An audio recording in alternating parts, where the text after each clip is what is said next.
বন্ধুরা, আজকে আমি রান্না করব ডিম দিয়ে পটল ভাজি।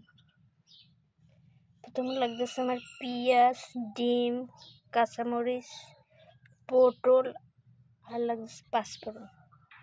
প্রথমে কড়াইতে তেল দেব, এর ভিতরে দিয়ে দেব পাঁচফোড়ন,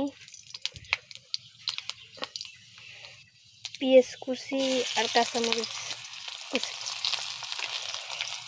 এবার দিয়ে দেবো স্বাদ মতো লবণ,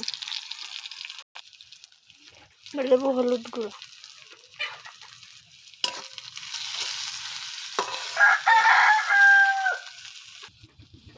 এবার দিয়ে দেবো ডিমটা ভালোভাবে ফেটাইতে হবে।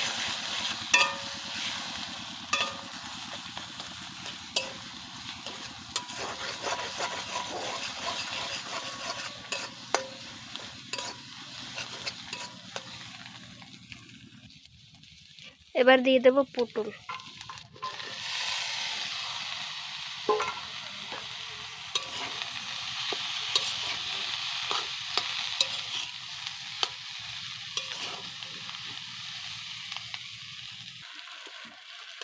আমার ভাজা প্রায় শেষের দিকে, এবার নামাবো।